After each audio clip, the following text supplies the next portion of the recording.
Alors, Obadia Paul, date de présidence 76-77.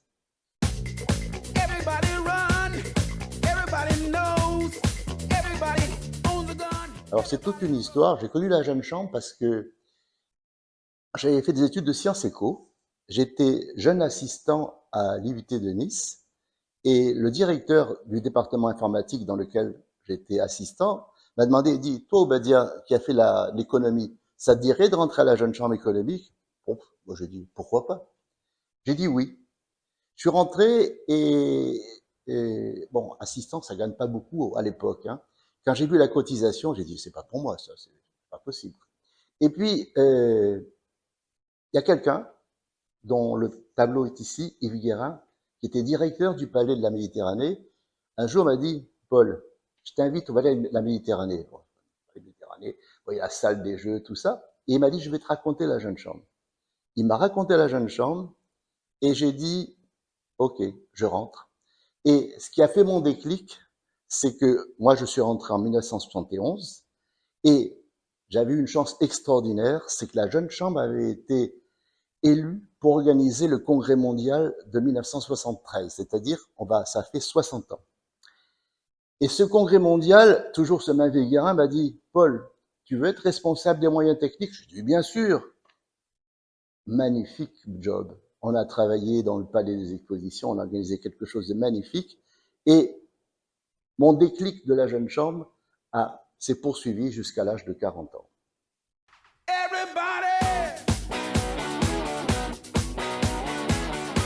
Oh. Un fait marquant, c'est difficile de choisir parmi toutes les anecdotes que je peux vous raconter. Je vais quand même outrepasser le droit, je vais en dire deux. Le premier fait marquant, c'est mon passage en tant que président de cette association avec vous avez mis ici trois affiches qui sont pendant ma présidence. Mon principe, j'avais dit, je ne veux pas qu'un membre jeune chambre puisse dire j'ai rien trouvé d'intéressant sous le mandat de Paul Obadia.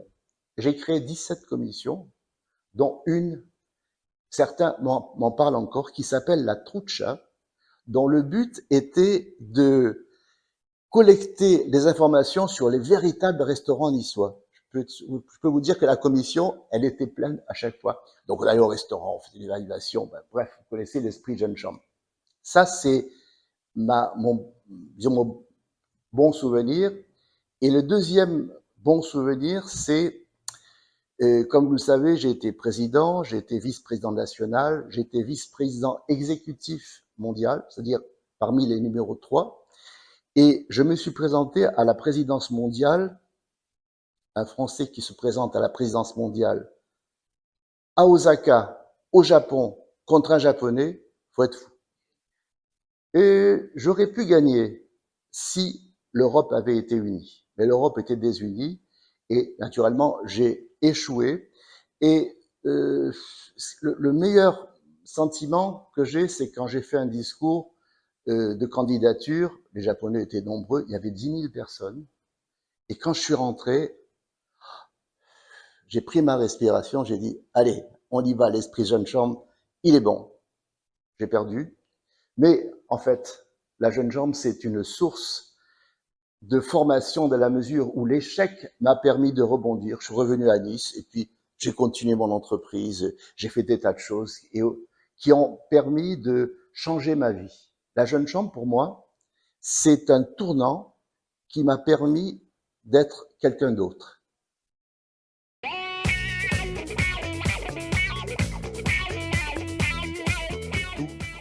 Ça serait quand même un peu présomptueux de ma part, mais elle m'a apporté beaucoup.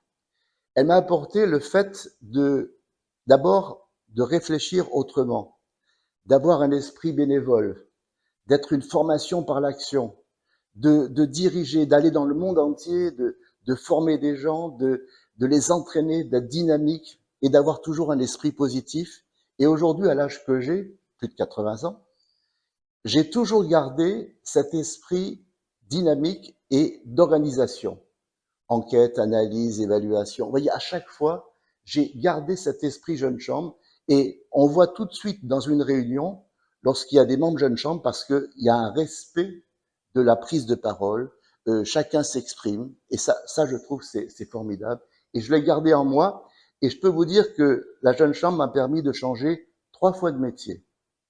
Parce que sans la jeune chambre, j'aurais jusqu'à encore peut-être prof de fac, mais j'ai été assistant, j'ai quitté l'assistanat pour créer une entreprise parce qu'il y avait une sorte de hiatus entre le statut d'assistant, fonctionnaire, et puis la jeune chambre. J'ai démissionné alors que j'étais fonctionnaire, mon père m'a dit, t'es fou mon fils, et j'ai créé une entreprise d'informatique en 77. Et à l'époque, c'était le Moyen-Âge hein, d'informatique.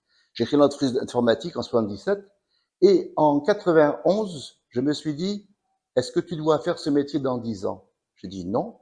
Alors, comme dans le roman d'Alexandre Dumas, j'ai réalisé mon rêve parce que je vous ai dit tout à l'heure qu'on a organisé le Congrès mondial.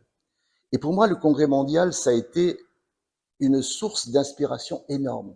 J'ai appris à travailler avec les autres. Et donc, quand je suis revenu à l'IUT, que j'ai vu mon amphi avec mes 150 étudiants, je me suis dit, je me suis juré, comme à la jeune chambre, je quitterai l'université et je créerai quelque chose. Donc, j'ai créé l'informatique, l'entreprise informatique qui a bien marché. Et en 91, je me suis posé la question, est-ce que tu peux continuer dans 10 ans? J'ai dit non. Ça, il y avait l'avènement de la micro, etc. J'ai dit, je ne vois plus faire ce métier. En revanche, il y a un métier qui me tient à cœur, c'est le palais des expositions. Et je suis revenu, j'ai tout vendu.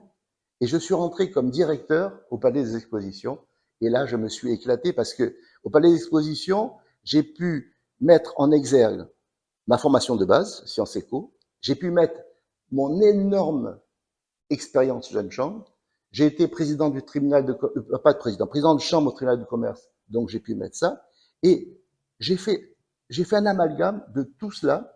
Et les gens peuvent vous dire que lorsque je suis passé à Nice Expo, la, les manifestations ont été formidables, quoi. Sans me vanter, mais parce que j'ai toujours gardé cet esprit jeune chambre.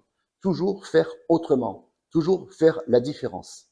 Et donc, voilà mon parcours et ce que la jeune chambre m'a apporté. C'est pour ça, lorsque tu m'as téléphoné, j'ai répondu tout de suite présent parce que je ne pourrai jamais rendre à la jeune chambre ce que la jeune chambre m'a apporté.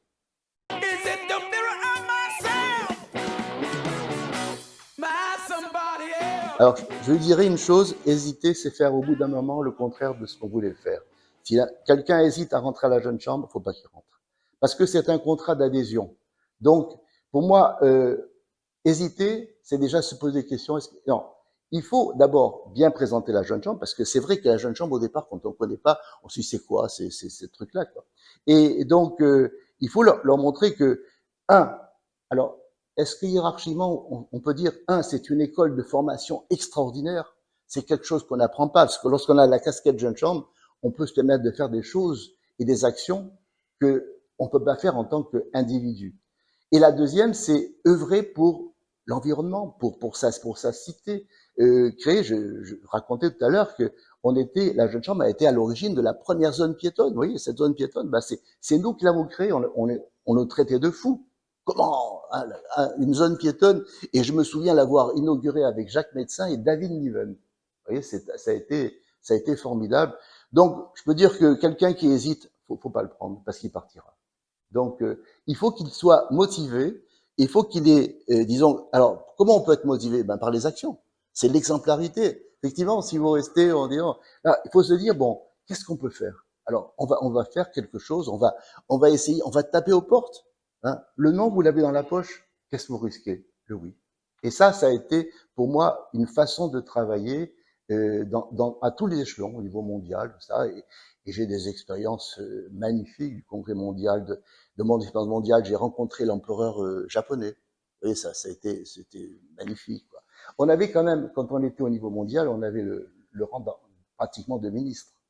Et ça a été fabuleux parce qu'il y a eu que deux ou trois présidents mondiaux français, quoi. C'est difficile, hein, d'être président mondial parce qu'il faut d'abord parler anglais couramment, puis ensuite il faut avoir la disponibilité. Hein. Pendant un an, vous mettez une croix sur vos affaires, quoi.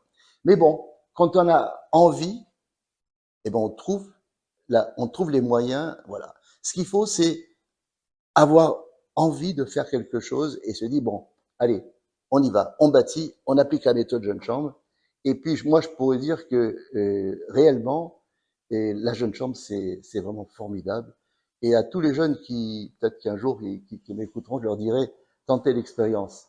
C'est une expérience qui en vaut la peine parce que vous en sortirez différent de votre entrée, mais vous en sortirez meilleur, vous en sortirez enrichi de toute l'expérience, d'abord d'amitié, de travailler ensemble, d'avoir eu des méthodes et d'avoir essayé de monter des projets qui sont en dehors de toute contingence financière. Ça, c'est bien. Hein, on est là. Puis, même politique, on s'en fout. Hein. On est politiquement neutre, comme je disais. Hein, c'est-à-dire, bon, nous, pour nous, hein, l'essentiel, c'est que nos idées arrivent sur la table de quelqu'un qui va dire, bah, tiens, ça, c'est fou.